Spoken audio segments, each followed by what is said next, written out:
नमस्कार साथियों, agree thinkers के डिजिटल प्लेटफॉर्म पर आप लोगों का एक और बार स्वागत है। दोस्तों, आज है आपका 5 जनवरी 2024, यानी हमारी 5 डे फिजिक्स सीरीज का लास्ट दिन है आज। और आज जो है हमने इससे पहले, जैसे फिजिक्स में 5 ब्रांच होती हैं, 4 ब्रांच जो है मैं आप लोगों को उसकी क्लासेस यूट्यूब पर अपने चैनल पर प्रोवाइड करा चुका हूँ। और ये जो है आज लास्ट दिन है। आज आपको जो 5वीं, वैसे तो ये फर्स्ट ब्रांच है और ये सबसे बड़ी ब्रांच है, ठीक है। यही लास्ट ब्रांच जो है, इसी को आज हम डिस्कस करेंगे और फिजिक्स सीरीज का आपका ये लगभग जो है कंप्लीट हो जाएगा। और देखिए, इसमें आज हम आप लोगों को जो फिजिक्स की मोस्ट इंपॉर्टेंट, सबसे 5 यूनिट में सबसे ज़्यादा इंपॉर्टेंट यही यूनिट है, ये है मैकेनिक्स, यानी इसको कहते हैं यांत्रिकी। दोस्तों, ये यूनिट इतनी बड़ी है कि इस यूनिट को हमने 4 पार्ट्स में डिवाइड किया है। जो ये है फर्स्ट पार्ट है। चारों पार्ट आपको आज ही हमारे चैनल पर मिल जाएगा। ये फर्स्ट पार्ट है और इस यूनिट को हमने 4 पार्ट में डिवाइड किया है। और उन 4 पार्ट्स के अलावा भी कुछ चीज़ें बचेंगी, तो वो आप हमें कमेंट में बताएंगे। कमेंट में आप बताएंगे तो उससे हम उसके लिए सेपरेट वीडियो जो है आप लोगों को प्रोवाइड कराएंगे। दोस्तों, अगर आप मैकेनिक्स पढ़ लेते हैं फिजिक्स की ब्रांच, तो आप समझेंगे कि आधा फिजिक्स आपने, आधे से ज़्यादा फिजिक्स पढ़ लिया है। क्योंकि फिजिक्स का 60% लगभग हमारा मैकेनिक्स ही है, ठीक है। इसके अलावा चारों ब्रांचेस छोटी हैं, ये सबसे बड़ी ब्रांच है और मोस्ट इंपॉर्टेंट ब्रांच है। चलिए तो स्टार्ट करते हैं। ये देखिए, ये यहीं पर जैसे फिजिक्स का जो मेनली इसका जो इंट्रोडक्शन है, वो हम इसी यूनिट में देखेंगे, क्योंकि ये तो फर्स्ट यूनिट है। अब वो बात अलग है कि यूनिट बड़ी है, इसलिए हमने इसको लास्ट में सबसे आप लोगों के सामने प्रस्तुत किया है। देखिए, परिभाषा क्या है पर फिजिक्स, भौतिकी, विज्ञान की वह शाखा जिसके अंतर्गत प्रकृति तथा प्रकृति में होने वाली घटनाओं का अध्ययन करते हैं, उसे फिजिक्स कहते हैं। यानी भौतिकी का, देखिए, यानी ये साइंस की एक ब्रांच है फिजिक्स, और इसमें प्रकृति यानी नेचर तथा नेचर में जो घटनाएं होती हैं उनका अध्ययन किया जाता है। अब देखिए, ये डिराइव कहाँ से हुआ है, तो फिजिक्स वर्ड जो है, फिजिक्स जो टर्म है, ये Greek word physis, FUSIS, Greek word physis से डिराइव हुआ है फिजिक्स, जिसका मीनिंग क्या होता है, नेचर यानी प्रकृति। देखिए, भौतिक विज्ञान की शाखाएं, ब्रांच, यहाँ पे भौतिकी की जो शाखाएं हैं, फिजिक्स की जो ब्रांचेज हैं वहां पर बताई है। मैंने आपको बताया भी है 5 ब्रांच होती हैं यहाँ पर। इसको अध्ययन की सुविधा की दृष्टि से 5 मतलब 5 वर्गों में बांटा गया फिजिक्स को, 5 शाखाओं में। और इसी भौतिकी को हमने अपने अध्ययन की सुविधा से 4 पार्ट्स में बांट दिया है। तो देखिए कौन कौन सी ब्रांचेज हैं। पहला है यांत्रिकी, यानी इसको कहते हैं मैकेनिक्स, जो आज वीडियो हम पढ़ रहे हैं। यह है उष्मा, इसको कहते हैं हीट। ये 5 डे फिजिक्स के 1 जनवरी वाले फर्स्ट दिन में हमने बताया। फिर है प्रकाश यानी लाइट, इसको ऑप्टिक्स यानी प्रकाशिकी में स्टडी करते हैं, जो मैंने आपको कल दिखाया है। फिर है तरंग यानी हमारा वेव, ये हमने 2 जनवरी के क्लास में आपको डिस्कस किया। और वैद्युत यानी इलेक्ट्रिसिटी, ये भी हमने आपको 3 जनवरी की जो क्लास है उसमें डिस्कस कर दिया है। तो 5 यूनिट्स में से उष्मा, प्रकाश, तरंग, वैद्युत, चारों यूनिट के बारे में हमने अपने चैनल पर आपको क्लासेस प्रोवाइड किया है 5 दिनों के अंदर। और आज हम देखेंगे यांत्रिकी, यानी हमारा, इसको कहते हैं मैकेनिक्स। अब देखिए, इसके भी ये जो हमारा है मैकेनिक्स यानी यांत्रिकी, इसके भी फिर 2 सब ब्रांचेज हैं। पहला है स्टैटिक्स, ठीक है। दूसरा है डायनामिक्स। स्टैटिक्स मतलब स्थैतिकी, डायनामिक्स मतलब गतिकी। स्थैतिक में जो है, इसमें विरामावस्था का अध्ययन करते हैं, गतिकी में गत्यावस्था का, ठीक है। अब देखिए, उसके बाद से यहाँ पे गतिकी यानी डायनेमिक्स को भी फिर 2 सब ब्रांचेस में बांटा गया है। पहला है शुद्ध गति विज्ञान यानी काइनेटिक्स, और दूसरा है गति विज्ञान यानी काइनामेटिक्स। अब देखिए यहाँ पर क्लासिफिकेशन, फिजिक्स का 5, mechanics, heat, light, wave, electricity. फिर मैकेनिक्स का भी 2, स्टैटिक्स और डायनेमिक्स। फिर डायनेमिक्स का भी 2, काइनेटिक्स और काइनामेटिक्स, ठीक है। देखिए, अब इसके बारे में हम डिस्कस करेंगे। अब पहली यूनिट जो है आपकी यांत्रिकी, वो हम डिस्कस कर रहे हैं आज। इसकी डिफिनेशन देखिए क्या है।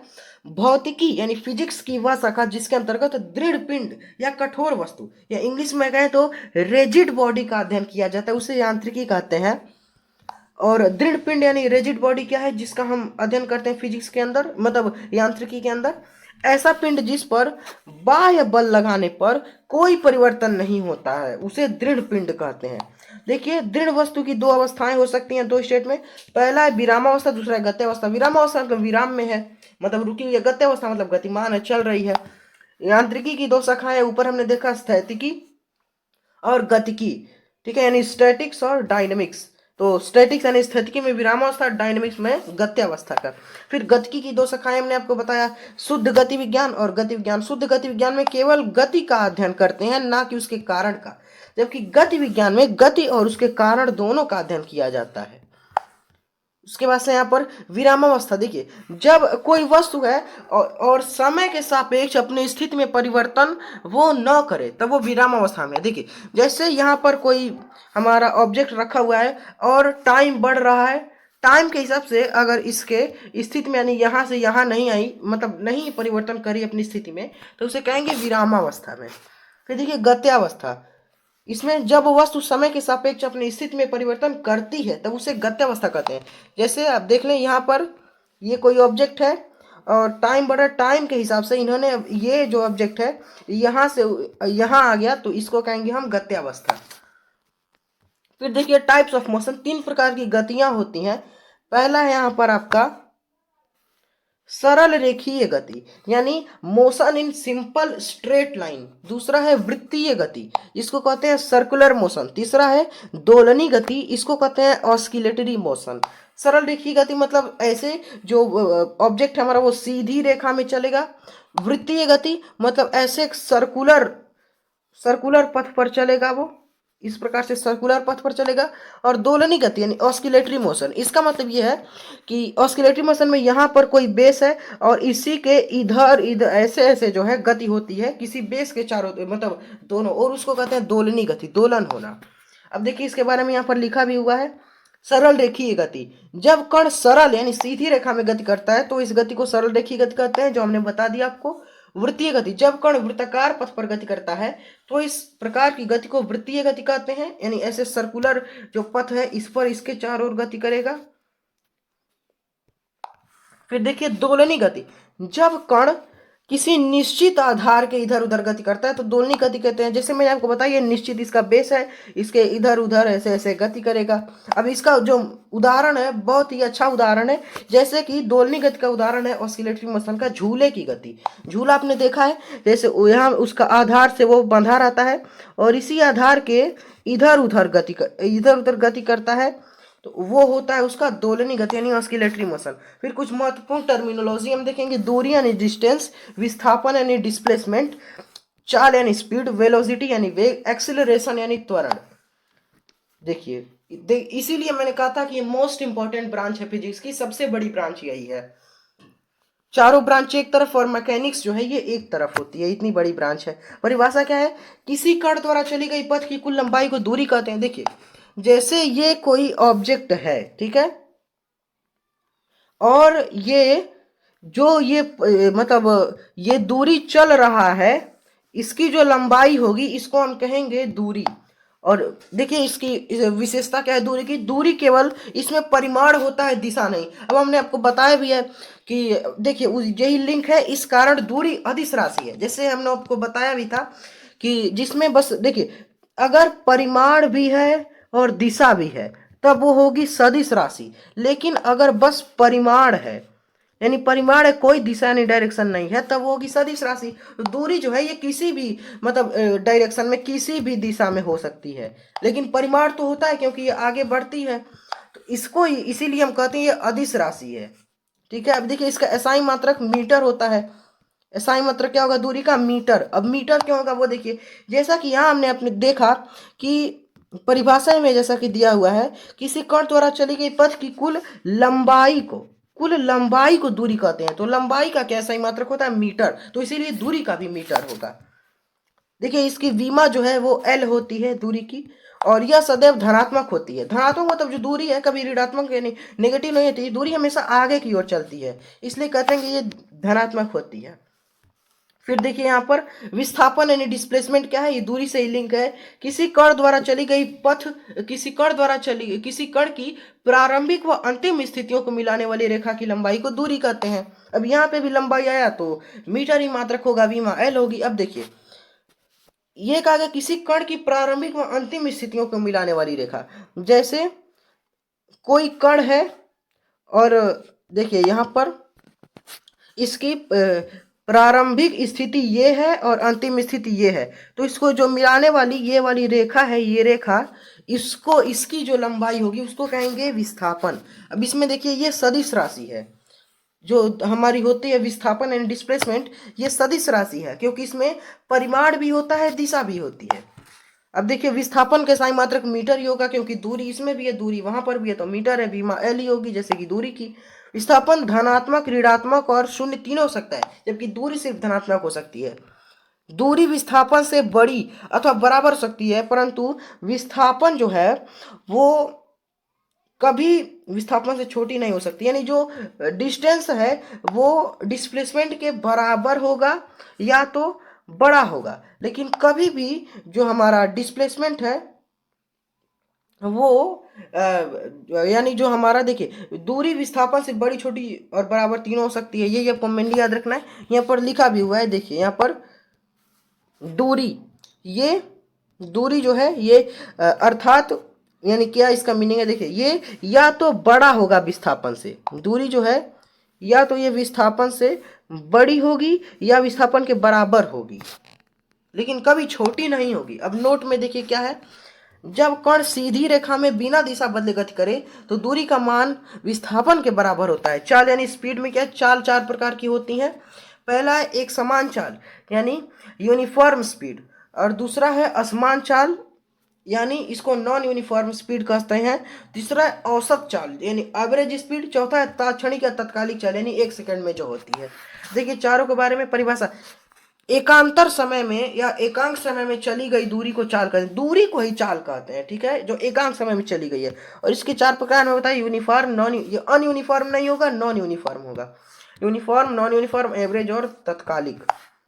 देखिए चाल बराबर दूरी बट्टा समय, यानी इसका फॉर्मूला है, पूछा जाता है चाल बराबर दूरी बट्टा समय यानी speed equal to distance upon time.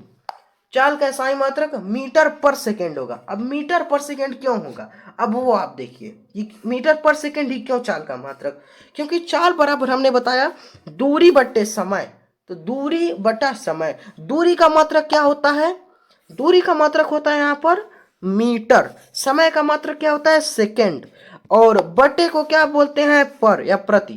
तो यहां से निकला चाल का मात्रक मीटर प्रति सेकंड, ठीक है। इसका विमी सूत्र क्या होता है, एल टी इनवर्स होता है। अब देखिए एक समान चाल के बारे में देखें, जब कोई कण समान समय अंतरालों में समान दूरियां तय करता है, यानी इस टाइम मतलब समान टाइम में वो एकदम समान ही दूरी तय करेगा, तो वो होगा एक समान यानी यूनिफॉर्म स्पीड। फिर असमान चाल यानी नॉन, यहाँ पे नॉन यूनिफॉर्म स्पीड है, अनयूनिफॉर्म नहीं, इसको आप सही कर लेंगे। जब कोई कण समान समय अंतराल में असमान दूरियां तय करता है, देखिए अब समान, यहाँ पे एक समान में था कि समान समय अंतराल में समान दूरी तय कर रहा है, लेकिन असमान में समान समय तो है लेकिन इसमें असमान यानी ज्यादा है, कम दूरी तय कर रहा है। अब औसत यानी एवरेज स्पीड, औसत चाल, इसमें क्या है देखिए, यहाँ पर ये है कुल तय की गई दूरी तथा कुल लगे समय के अनुपात को औसत चाल कहते हैं। यानी यहाँ पर कुल दूरी, टोटल डिस्टेंस बटे कुल लगा समय, टोटल टाइम टेकन, इसको कहेंगे हम औसत चाल यानी एवरेज स्पीड। अब देखिए औसत चाल, इस पर कई सारी स्थितियां हो सकती हैं जिन सिचुएशन के बारे में हम पढ़ेंगे। देखिए जब कण असमान समयों में समान दूरियां तय करता है, पहली सिचुएशन। दूसरी सिचुएशन है जब समान समयों में असमान दूरियां तय करता है। अब देखिए फॉर्मूला क्या है, v1 प्लस v2 अपॉन 2, ये फॉर्मूला है इसका। और इसके तात्क्षणिक या तत्कालिक चाल, इसमें क्या है वो हम देख लेते हैं। तात्क्षणिक चाल में आपका यहां पर है, देखिए यहां पर तात्क्षणिक या तत्कालिक चाल में क्या है, किसी विशेष समय पर वस्तु की चाल को तात्क्षणिक चाल कहते हैं, यानी कोई स्पेसिफिक टाइम है उसमें जो वस्तु जो चलेगी दूरी उसको कहेंगे हम तात्क्षणिक चाल, और इसको स्पीडोमीटर से मेजर करते हैं। ये इंपॉर्टेंट है, पूछा जाता है तात्क्षणिक चाल को किसे मापते हैं, तो वो स्पीडोमीटर से। देखिए वेग यानी वेलोसिटी, ये क्या होता है, एकांक समय में हुए विस्थापन को वेग कहते हैं। किसको वेग कहते हैं, जो एकांक समय में जो विस्थापन यानी डिस्प्लेसमेंट हो रहा है उसे वेग यानी वेलोसिटी कहते हैं। और विस्थापन हमने आपको ऊपर बताया कि कोई कण है उसकी प्रारंभिक तथा अंतिम स्थिति को मिलाने वाली रेखा को विस्थापन कहते हैं। तो वही विस्थापन एकांक समय में जो हुआ है उसी को वेग कहेंगे, या इसी को कहते हैं विस्थापन परिवर्तन की दर को वेग कहते हैं। इसे यानी विस्थापन जो चेंज हो रहा है, परिवर्तित हो रहा है, उसका जो रेट होगा, जो दर होगा, उसे कहेंगे वेग। वेग बराबर, देखिए अब यहाँ पर इसका मैथमेटिकल जो यहाँ पर दिया हुआ है, विस्थापन परिवर्तन बटे समय अंतराल। तो वेग को आप ऐसे भी कह सकते हैं, विस्थापन परिवर्तन तथा समय अंतराल का जो अनुपात होता है उसे वेग कहते हैं। यहाँ पर है वेग, विस्थापन परिवर्तन की दर को वेग कहते हैं, जबकि वेग परिवर्तन, देखिए अब देखिए, विस्थापन परिवर्तन की दर को वेग कहेंगे, वेग परिवर्तन की दर को त्वरण कहेंगे, वो आगे हम पढ़ेंगे। देखिए ये सदिश राशि है, ये हमारा वेग यानी वेलोसिटी जो है, वेलोसिटी और विस्थापन ये दोनों सदिश है, क्योंकि इसमें परिमाण और दिशा दोनों है। अब देखिए एक्सेलरेशन यानी त्वरण क्या होता है, परिभाषा, वेग परिवर्तन की दर को त्वरण कहते हैं। देखिए वेग परिवर्तन की दर को त्वरण कहते हैं, विस्थापन परिवर्तन की दर को वेग कहते हैं, और कण की प्रारंभिक तथा अंतिम स्थिति को मिलाने वाली रेखा की लंबाई को विस्थापन कहते हैं। किसी कण द्वारा चली गई एकांक समय में चाल को दूरी कहते हैं। इसका मतलब यह है एकांक समय में वेग परिवर्तन त्वरण कहलाता है, यानी कोई स्पेसिफिक टाइम है उसमें जो हमारा वेलोसिटी है वो परिवर्तित होगा, जो चेंज होगा उसे कहेंगे हम त्वरण। त्वरण बराबर होता है वेग परिवर्तन बटे समय अंतराल, यानी वेलोसिटी चेंज अपॉन टाइम। अब देखिए इसका फॉर्मूला यहाँ पर क्या है, देखिए यहाँ पर है आपका A equal to V minus mu upon T, जहां ये जो आपका u है, इस ये है प्रारंभिक वेग, v मतलब है अंतिम वेग, a मतलब एक्सीलरेशन यानी त्वरण, और t मतलब समय अंतराल यानी जो टाइम है। ठीक है, इसका देखिए a यानी इसको हम ऐसे कह सकते हैं, a मतलब एक्सीलरेशन होता है, त्वरण, तो इसका मतलब इसको आप शब्द में लिख सकते हैं, त्वरण बराबर v मतलब है आपका अंतिम वेग माइनस प्रारंभिक वेग बट्टे समय अंतराल, ऐसे लिख सकते हैं। अब देखिए त्वरण एक सदिश राशि है, जैसा कि बताया हमने आपको, त्वरण विस्थापन वेग सदिश है, जबकि हमारा डिस्टेंस जो दूरी है वो हमारा अदिश राशि है। त्वरण एक सदिश राशि है क्योंकि परिमाण और दिशा दोनों होती है। त्वरण की दिशा वेग परिवर्तन की दिशा होती है। त्वरण का ऐसा मात्रक मीटर पर सेकेंड स्क्वायर होता है। क्या त्वरण का जो मात्रक है वो मीटर पर सेकेंड स्क्वायर होता है। तो मीटर पर सेकेंड स्क्वायर कहाँ से आएगा, जैसे वेग परिवर्तन इसका मीटर पर सेकेंड स्क्वायर ये इसका मात्रक होता है त्वरण का। अब इस देखिए मीटर पर सेकेंड स्क्वायर होता है, यहाँ पर लिखा हुआ है मीटर सेकेंड इनवर्स। फिर देखिए वीमी सूत्र इसका क्या है, LT पावर -2, ये होता है इसका वीमी सूत्र। वीमी सूत्र याद भी रखना है, जो पूछा भी जाता है। जैसे दूरी का आपका होता है L विमा होती है, विस्थापन के भी L होती है, और वेग का आपका LT इनवर्स होती है। त्वरण का आपका यहाँ पर लिखा हुआ है LT पावर -2 होता है।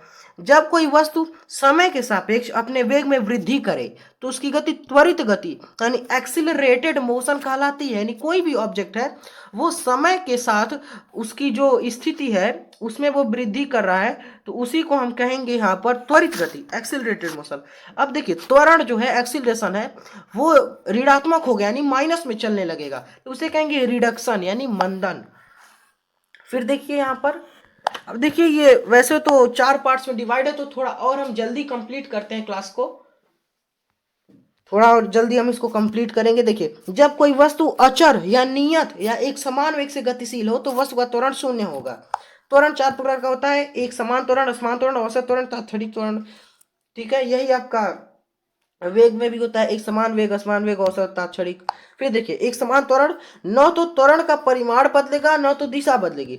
असमान त्वरण में या तो त्वरण का परिमाण बदलेगा या दिशा बदलेगी। औसत त्वरण में कुल वेग परिवर्तन बटे कुल लगे समय का अनुपात, और तात्क्षणिक त्वरण में अल्प समय अंतराल के लिए औसत त्वरण, और एक समान त्वरित गति में समान होता है त्वरण।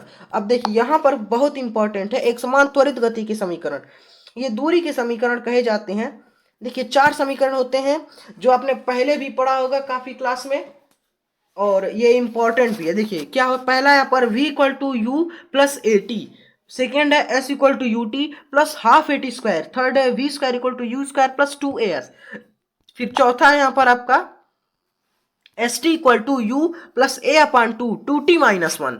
ये चौथा वाला जो है ये विशेष यानी टी में सेकंड में चली गई दूरी जो है वो होती है, इसका सूत्र है। फिर देखिए, जब कोई कण विराम से अपनी गति प्रारंभ करे तो उसका प्रारंभिक वेग क्या होगा, यानी जब कोई कण जो है वो विराम से यानी रेस्ट से अपनी गति प्रारंभ करता है, तो देखिए रेस्ट से ही प्रारंभ किया है ना, तो उसकी प्रारंभिक गति क्या होगी, प्रारंभिक गति को जीरो होगी, क्योंकि जीरो से वो चला है, इसीलिए इसका जो प्रारंभिक वेग जीरो होगा, u इक्वल टू जीरो। फिर देखिए गुरुत्व, जिसको कहते हैं ग्रेविटी। अब बच्चे कंफ्यूज होते हैं, गुरुत्व मतलब ग्रेविटी होता है और गुरुत्वाकर्षण मतलब ग्रेविटेशन होता है। फिर देखिए यहाँ पर गुरुत्व यानी ग्रेविटी क्या है, वह बल जिसे पृथ्वी प्रत्येक वस्तु को अपने केंद्र की ओर आकर्षित करती है, उसे गुरुत्व कहते हैं। जैसे ये हमारी पृथ्वी का एक बल है, जो ये कोई भी वस्तु है उससे उस वस्तु को पृथ्वी खींचती है अपने सेंटर की ओर, इसको कहते हैं गुरुत्व। देखिए गुरुत्व जो है, गुरुत्व बल वस्तु के भार के बराबर होता है, यानी गुरुत्व बल बराबर वस्तु का भार, और गुरुत्व बल का यहाँ पर क्या होता है, mg होता है, ठीक है। फिर यहाँ पर देखिए गुरुत्वीय त्वरण, ग्रेविटेशनल एक्सीलरेशन कह सकते हैं इसको। गुरुत्व के कारण वस्तु में उत्पन्न त्वरण को गुरुत्वीय त्वरण कहते हैं, ये सिंपल सी बात है, गुरुत्व के कारण उत्पन्न हुआ तो गुरुत्वीय त्वरण ही होगा। इसको g से प्रदर्शित करते हैं। गुरुत्वीय त्वरण का ऐसा मात्रक क्या है, मीटर प्रति सेकेंड स्क्वायर, वही जो आपका त्वरण का मात्रक है बीमा LT पावर -2 होती है, वही जो त्वरण की बीमा है।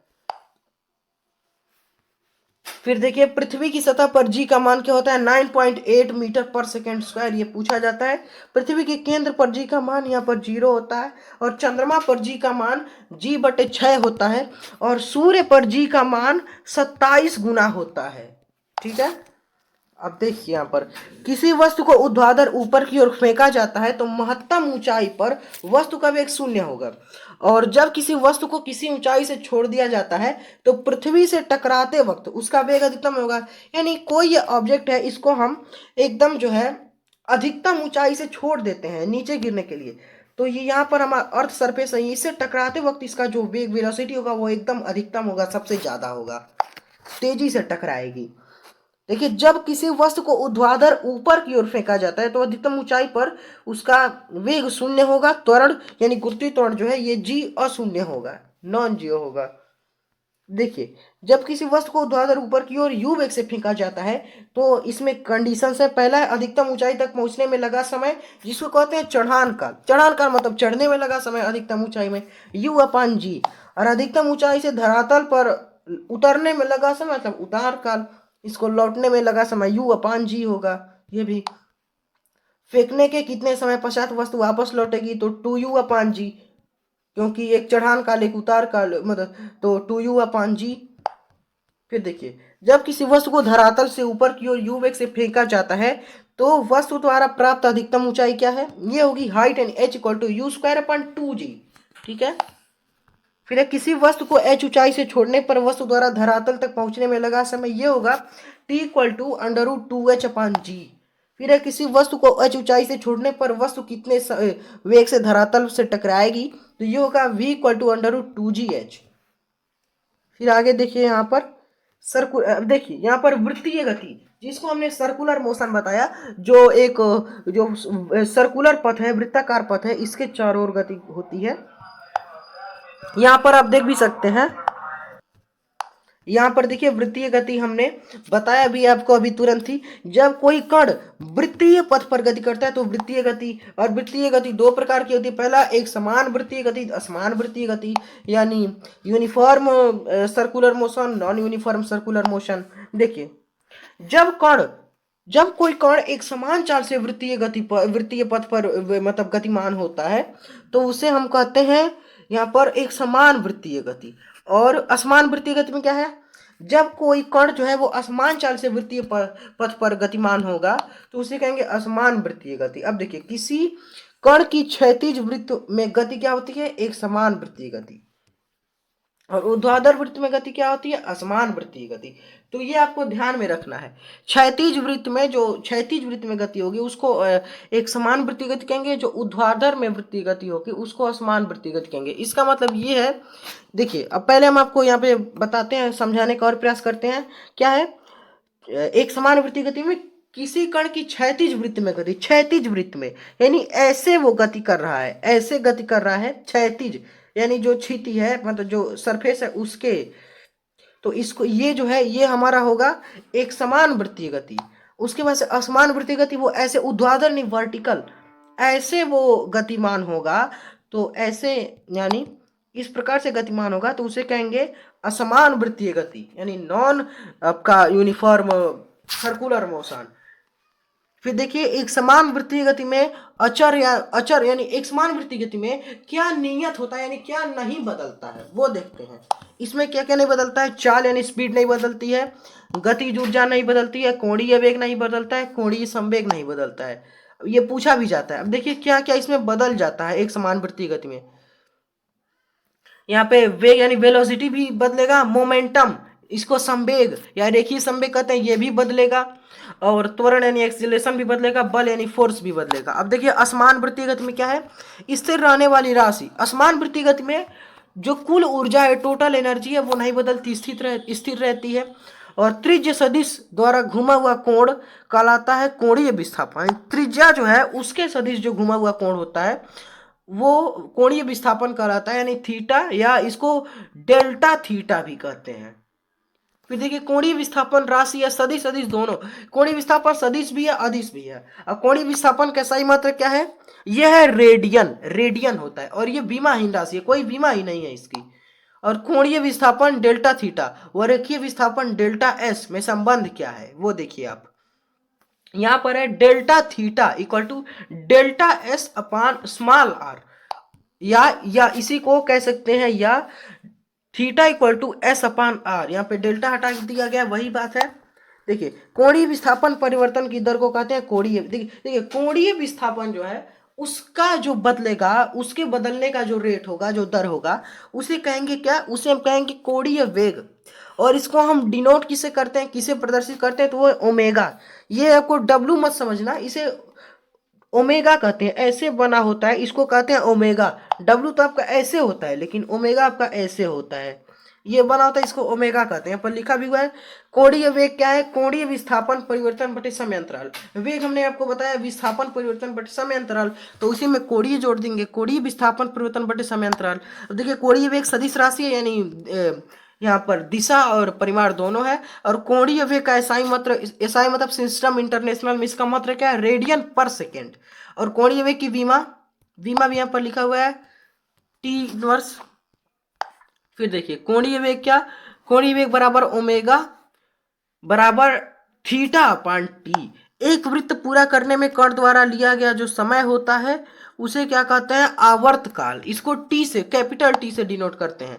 और एक सेकेंड में कण जितने चक्कर लगाता है उसे आवृत्ति कहते हैं, इसे स्मॉल एन से डिनोट करते हैं। देखिए यहाँ ये कहा जा रहा है कि कोई कण जो है वो, यानी देखिए यहाँ पर ये कोई कण है, ये कोई आपका कण है, और ये एक वृत्त, एक सर्कुलर पूरा करने में, जैसे यहां पर आपका ये कोई कण है और ये एक वृत्त पूरा करने में जो समय यानी टाइम लेता है उसको कहते हैं आवर्तकाल, आवर्तकाल।